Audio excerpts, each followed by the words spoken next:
सो जाओ ना ढोलू। देखो कितनी रात हो चुकी है, कब तक सोओगे तुम? रोज तो तुम इतने टाइम सो जाते थे, लेकिन आज क्या हो गया है तुम्हें? आज क्यों नहीं सो रहे हो? पता नहीं माँ, क्यों आज नींद नहीं आ रही है। आज तो तुम अच्छी सी कहानी सुनाओ, तभी नींद आएगी मुझे, वरना आज तो मैं सोने वाला हूँ नहीं। बताओ ना माँ, सुना रही हो ना कोई अच्छी सी कहानी? बताओ ना माँ, क्यों नहीं कुछ बोल रही हो तुम? नहीं नहीं, मैं कोई कहानी वहानी नहीं सुनाऊंगी। तुम्हें ऐसे में तुम्हारी आदत बिगड़ जाएगी और फिर तुम्हें रोज रोज कहानी सुनने की आदत पड़ जाएगी, और फिर तुम तभी सोओगे जब तुम्हें मैं कोई अच्छी सी कहानी सुना दूंगी। इसलिए मैं नहीं सुना रही हूँ। अरे यार, नहीं पड़ेगी माँ कोई आदत मादत, बस तुम आज तो सुना दो, आज मेरा मन कर रहा है अच्छी कहानी सुनने का। प्लीज माँ, तुम्हें तो अच्छी अच्छी कहानियाँ आती हैं, सुना दो ना प्लीज। माँ सुनाओ ना कोई अच्छी सी कहानी। अच्छा ठीक है बेटा, सुनाती हूँ। एक बार की बात है, एक जंगल में दो शेर रहते थे। कौन से वाले माँ, दाढ़ी वाले या बिना दाढ़ी वाले? अरे बेटा, एक दाढ़ी वाला शेर और एक बिना दाढ़ी वाला, दोनों की बहुत ही गहरी दोस्ती थी। दोनों हमेशा साथ में रहते थे, साथ में खेलते थे, साथ में खाते थे और एक दूसरे के बिना बिल्कुल भी नहीं रहते थे। अरे मित्र, मैं तो इस जंगल का हूं ही नहीं, फिर भी तुमने मुझे इस जंगल में रहने के लिए जगह दी, अपने घर में जगह दी, अपने दिल में जगह दी। मुझ पर बहुत एहसान है तुम्हारे मित्र। मैं इन एहसानों को कैसे चुकाऊंगा? मैं इस जन्म में तो चुका नहीं सकता हूँ। अरे भाई, ऐसे क्यों बोलते हो? मित्र भी बोलते हो और एहसानों की बात भी करते हो। मित्रता में भी कोई एहसान होता है क्या? तुम मेरे मित्र हो और तुम मेरे वह मित्र हो जो इस जंगल में और कोई नहीं है।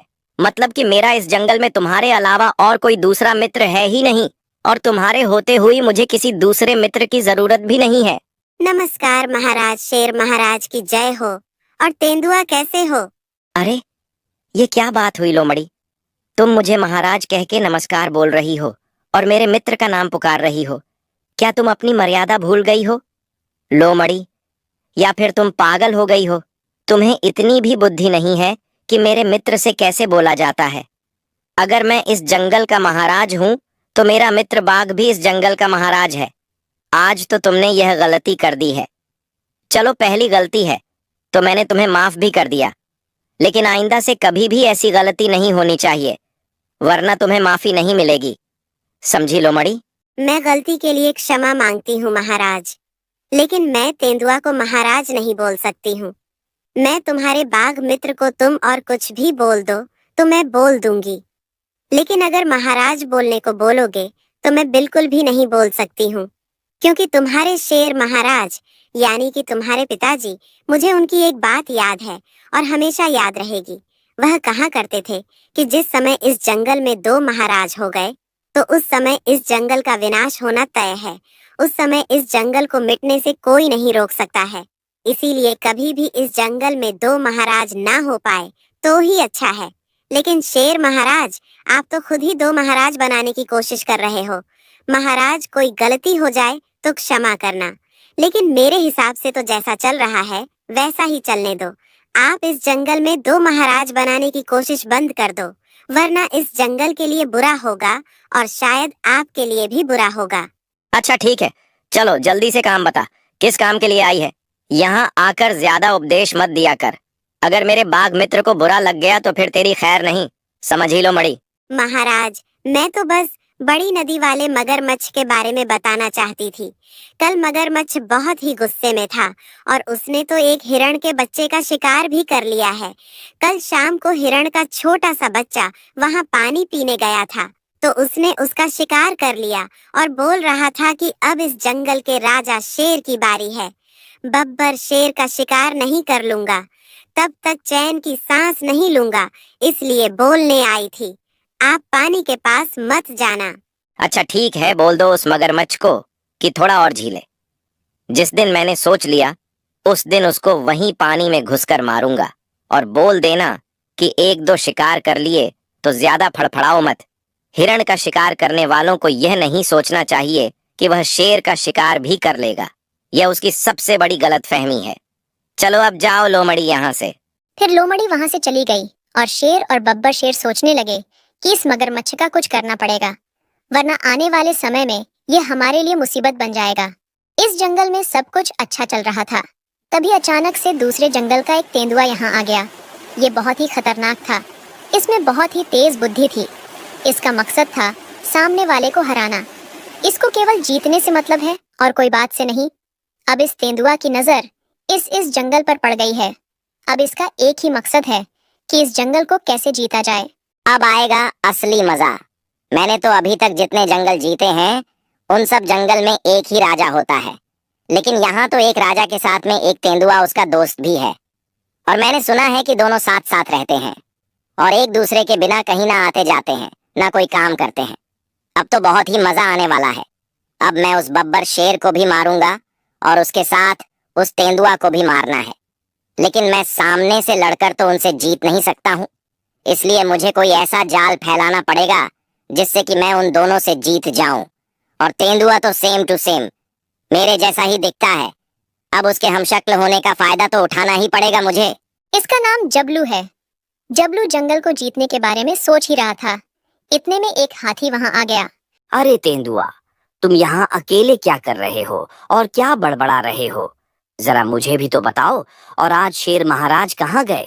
तुम दोनों तो हमेशा गुफा से साथ में बाहर निकलते थे, लेकिन आज ऐसा क्या हो गया है कि बब्बर शेर को अकेला छोड़कर तुम अकेले अकेले घूम रहे हो? जरा मुझे भी तो बताओ भाई। अरे वह लगता है इसने तो मुझे पहचाना ही नहीं। अरे कुछ नहीं हाथी दादा, मैं तो बस ऐसे ही कोई गाना गा रहा था और तुम आ गए हो, तो अब तो मैं वह भी भूल गया हूँ। अरे हाथी दादा, तो शेर महाराज की थोड़ी तबीयत सी खराब हो गई थी, तो मैंने कहा कि भैया तुम आराम करो, मैं ऐसे ही थोड़ा टहल आता हूँ, तो मैं अकेला ही घूमने के लिए आ गया। वैसे आप सुनाओ हाथी दादा, आप कहाँ जा रहे हो? इतनी तेज धूप निकली है, इतनी तेज धूप में कहाँ जा रहे हो इतनी जल्दी में? बस भैया, मैं तो यही बगीचे तक जा रहा था। मुझे थोड़ी सी भूख लग रही थी, तो मैंने सोचा कि भूख लगी है तो अब बगीचे तक तो जाना ही पड़ेगा, क्योंकि बगीचा तो मेरे पास आएगा नहीं। भैया, खाना खाने के लिए इतनी मेहनत तो करनी ही पड़ेगी। अब चाहे धूप निकली हो या छांव हो या बरसात हो, हमें बगीचे तक तो जाना ही पड़ेगा भैया। चलो ठीक है भैया, अब तुम अपना गाना गाओ, मैं थोड़ी देर में आता हूँ। इधर बब्बर शेर अपने मित्र को घूमने के लिए बुलाने के लिए गया। उसका मित्र गुफा में आराम कर रहा था। अरे यार दोस्त, तुम यहाँ क्या कर रहे हो? मैं तुम्हें आधे जंगल में ढूंढ आया हूँ, लेकिन फिर किसी से पता चला कि तुम तो यहाँ गुफा में बैठे हो। चलो, आज घूमने के लिए नहीं चल रहा है क्या? भैया, ऐसे बैठे बैठे तो तुम आलसी हो जाओगे, फिर शिकार कैसे करोगे? क्या मैं तुम्हें जिंदगी भर शिकार कर करके खिलाऊंगा? थोड़े बहुत शिकार तो भैया तुम्हें भी करना पड़ेंगे। चलो जल्दी से, वरना फिर शाम होने वाली है। नहीं यार महाराज, आप जाइए, मेरा मेरा मन नहीं कर रहा है। क्या पता आज मुझे थोड़ी घबराहट सी हो रही है। आज मेरा मन कहीं भी जाने का नहीं कर रहा है, और तुम भी मुझसे दूर मत जाओ, मेरे पास ही बैठो। आज मुझे अंदर ही अंदर बहुत बुरा लग रहा है। ऐसा लग रहा है जैसे कोई बहुत बड़ी मुसीबत आने वाली है। तुम तो गुफा का दरवाजा बंद कर दो, अंदर आराम करो, आज कहीं मत जाओ दोस्त। अरे यार, पागल हो गए हो क्या बाघ? ये कैसी बातें कर रहे हो? तुम ये मत भूलो कि तुम एक जंगल के बब्बर शेर महाराज के मित्र हो और तुम स्वयं एक तेंदुआ हो। एक बाघ होकर तुम पर ऐसी बातें शोभा नहीं देती है मित्र। देखो मित्र, हम जिस जंगल पर राज्य करते हैं, अगर उसी जंगल में घूमने से डर लगे तो फिर मैं मित्र? यह तो गलत बात है क्या? तुम सुबह उस लोमड़ी लोमड़ी ने जो कहा था, उसकी बातों पर ज्यादा ध्यान दे रहे हो क्या? देखो, उस मगरमच्छ को तो मैं जब चाहूं जब मार दूं यार, लेकिन अभी इस जंगल के कुछ जानवर ऐसे हैं जो मुझे भी आजकल समझते नहीं है। इसीलिए मैंने सोचा कि अभी कुछ दिन और उस मगरमच्छ को अपना आतंक फैला देने दो। फिर जब जंगल के जानवर मुझसे मदद मांगेंगे, तब फिर मैं उस मगरमच्छ को मारूंगा। बात वह नहीं है दोस्त, तुम गलत समझ रहे हो। बस मेरा मन नहीं है और कुछ नहीं। तुम जाओ, अब अपन कल सुबह चलेंगे फिर घूमने के लिए। जबलू ने देखा कि बब्बर शेर अकेला घूमने के लिए जा रहा है, तो उसने सोचा कि यह बहुत ही अच्छा मौका है। आज इस बब्बर शेर का काम तमाम कर ही देता हूँ। अरे आज वह दिन आ ही गया जिस दिन का मैं बेसब्री से इंतजार कर रहा था। आज बब्बर शेर मुझे अकेला मिल ही गया। बब्बर शेर को मारने का ये सबसे अच्छा मौका है, और फिर इसके बाद मैं इसके मित्र तेंदुआ को भी मार दूंगा, और फिर इस जंगल पर राज करूंगा, और मुझसे मुकाबला करने वाला कोई होगा ही नहीं। फिर सारा जंगल मेरा हो जाएगा। अब बनेगा, इस जंगल का नया राजा जबलू शेर। फिर जबलू शेर बब्बर शेर के पीछे पीछे गया और बब्बर शेर भी समझ गया कि कोई पीछे पीछे आ रहा है। तो बब्बर शेर जैसे ही मुड़ा तो बब्बर शेर तो चौंक गया कि मैं तो अपने मित्र को घर पर छोड़कर आया था, ये इतनी जल्दी यहाँ कैसे आ गया। अरे मित्र, तुम इतनी जल्दी यहाँ कैसे आ गए? मैं तो तुम्हें घर पर छोड़कर आया था और तुम तो बोल रहे थे कि तुम्हें बहुत थकावट है और कहीं जाने का मन नहीं कर रहा है। फिर अचानक से तुम यहाँ कैसे आ गए? क्यों भाई, मैं यहाँ आ गया हूँ तो तुम्हें अच्छा नहीं लगा है? क्या ऐसे क्यों बोल रहे हो? मुझे घर पर अकेले अच्छा नहीं लग रहा है। तो मैंने सोचा कि मेरा मित्र अकेला कहाँ भटकेगा, तो मैं तुम्हारे पीछे पीछे दौड़ते हुए आ गया। अरे नहीं नहीं मित्र, ऐसा कुछ नहीं है। मुझे तो बहुत अच्छा लगा तुम आ गए हो। तुम्हारे बिना बिल्कुल भी अच्छा नहीं लग रहा था, बहुत अकेलापन महसूस हो रहा था दोस्त। लेकिन तुम्हारी आवाज को क्या हो गया है? तुम्हारी आवाज इतनी बदली बदली सी क्यों लग रही है मुझे? अरे यार, तबीयत खराब हो गई ना, उसी से मेरी आवाज ही बदल गई है। भाई चलो चलो, अब यही बातें करते रहोगे कि कहीं घूमने भी चलोगे या नहीं? यहाँ बातें करते करते तो अपन को शाम हो जाएगी और फिर घर जाने का टाइम हो जाएगा। चलो मित्र, मुझे तो बड़ी नदी के पास जाना है, थोड़ा मन शांत हो जाता है। वहीं जाकर थोड़ी देर बैठेंगे, वहीं थोड़ी गपशप करेंगे और फिर शाम होते ही घर वापस आ जाएंगे। आज मुझे कुछ अच्छा सा नहीं लग रहा है। दोस्त क्या बोलते हो, चलोगे ना नदी के पास? अरे हाँ हाँ, चलो ना भाई, मैं भी तो इस नदी के पास जा रहा था। चलो तुम आ गए हो, अब तो और भी ज्यादा मजा आएगा। फिर डब्लू और बब्बर शेर दोनों बड़ी नदी के टूटे हुए पुल के पास जाने के लिए निकल गए। अब बब्बर शेर को यह पता नहीं था कि यह उसका दोस्त नहीं है, यह तो दूसरे जंगल का खतरनाक बाघ जबलू है। शेर तो जबलू को अपना असली मित्र समझकर उसके साथ पुल के पास पहुंच गया। डब्लू ने बब्बर शेर को जोर से टक्कर मारी ताकि बब्बर शेर की नदी में गिरकर मौत हो जाए। अगर बच भी गया तो मगरमच्छ उसका शिकार कर लेंगे। अरे मित्र, हम तुम तो बचपन के साथ ही हैं, हमेशा साथ रहे और हमेशा सुख दुख में एक दूसरे का साथ निभाया है। फिर मुझसे ऐसी क्या गलती हो गई है जो तुम मेरी जान लेना चाहते हो? बताओ मित्र, ऐसा क्या हो गया है हमारी दोस्ती में जो तुम हमारी जान लेने के लिए ऐसे तड़प रहे हो? मित्र, मैंने तो तुम पर अपनी जान से भी ज्यादा भरोसा किया, तुम्हें अपने घर में स्थान दिया, जो कुछ मैंने खाया वह कुछ तुमको खिलाया, हमेशा तुमसे प्यार किया। लेकिन मेरी तो यह समझ में नहीं आ रही है कि आखिर किसी को इतना चाहने के बावजूद भी कोई दुश्मन भी बन सकता है क्या? तूने ये क्या किया है मित्र? किसी को अगर इसके बारे में पता चला कि मित्र ने मित्र की जान ले ली तो कोई कभी भी मित्र पर भरोसा नहीं करेगा। मित्र तो वह होता है जो हर मुसीबत में अपने मित्र का साथ दे, लेकिन यहाँ तो एक मित्र ही मुसीबत है। वाह रे, तूने तो अच्छी दोस्ती निभाई रे। अरे ठीक है, बाय बाय बब्बर शेर। अभी आगे का ज्ञान अगर पानी में गिरने से बच गए तो मगरमच्छों को दे देना, ये मित्रता का ज्ञान हमको ना दो। अबे ऐसा होता है क्या मित्र? तू बड़ा राजा बना फिरता था, मैं तेरा चेला बना फिरता था। मेरे दिल से पूछ मुझे कैसा लगता था। इस जंगल की प्रजा ने मुझे कभी राजा का दर्जा दिया ही नहीं।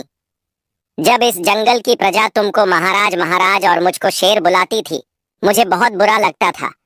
बस यही कारण है कि तुम्हारे जाने का समय हो गया है और अब इस जंगल का राजा मैं बन जाऊंगा और सभी को बोल दूंगा कि शेर महाराज फिसल गए गलती से। अब मजा आएगा जीने में, पूरे जंगल पर राज करूंगा मैं अकेले। अब इस जंगल का महाराज मैं हूँ। अब बब्बर शेर को तो पता नहीं था कि ये उसका दोस्त नहीं है। उसको तो ऐसा ही लग रहा था कि ये मेरा दोस्त इतनी जल्दी बदल कैसे गया है।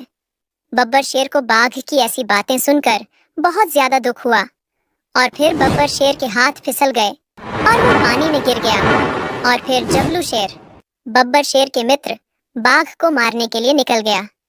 चिंटू, अरे ओ चिंटू, तू तो सो गया, मैं इसलिए तुझे कहानी नहीं सुनाती हूँ। तू आधी अधूरी कहानी सुनकर ही सो जाता है। दोस्तों, चिंटू तो सो गया, लेकिन ये कल फिर आगे की कहानी सुनाने के लिए बोलेगा। अगर आपको आगे की कहानी सुननी है, अगर आप लोगों को कहानी अच्छी लगी हो तो वीडियो को लाइक और चैनल को सब्सक्राइब जरूर करें।